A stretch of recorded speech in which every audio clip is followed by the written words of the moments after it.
It was a cold, brisk evening in March 1922 when I first heard the news.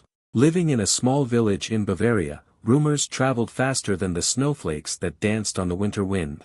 The Hinterkaifeck farm, a place I'd only ever heard of in passing, had become the center of a dark and chilling tale. I remember the whispers that began circulating among us. The farm was isolated, perched on a lonely hill, miles away from any neighbor. The Gruber family, Andreas, his wife Cecilia, their 2 children, and 2 elderly relatives, had lived there in relative peace. But that peace was shattered, and with it, the tranquil life of our village. The strange occurrences started before the murders. Neighbors reported that strange footprints were found in the snow leading to the farm. But there were no footprints leading away. Some said they'd heard unsettling noises coming from the farm at night, but no one went to investigate. There was something unsettling about the place, something that made you hesitate to approach. On that fateful day, the snow was still fresh, untouched by human activity. The Gruber family was missing. The farmhands, who had come to check on the family, found the house eerily quiet. They were greeted not by the usual sounds of daily farm life but by an oppressive silence.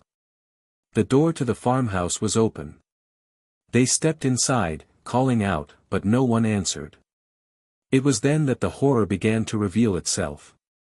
The family was found dead, brutally murdered with a pickaxe. Andreas Gruber, his wife Cecilia, their 2 children, and the elderly aunt and uncle were all dead. The brutality of the crime was unimaginable. The pickaxe had been used not just to kill, but to mutilate. It was as if the murderer had taken their time, had made themselves at home.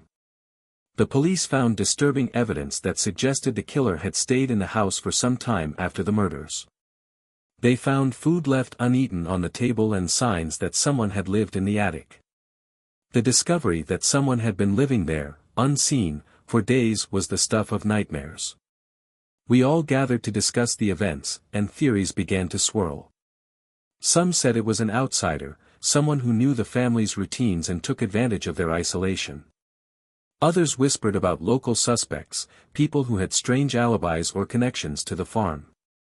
But despite countless investigations, suspects, and theories, nothing concrete ever emerged.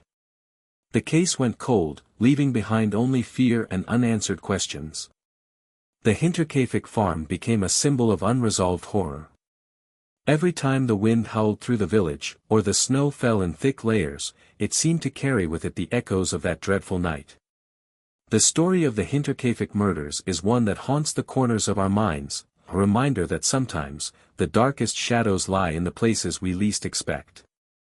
The eerie silence of the farm and the brutality of the murders continue to echo through our village, a chilling reminder of the unsolved mysteries that linger in the dark corners of history.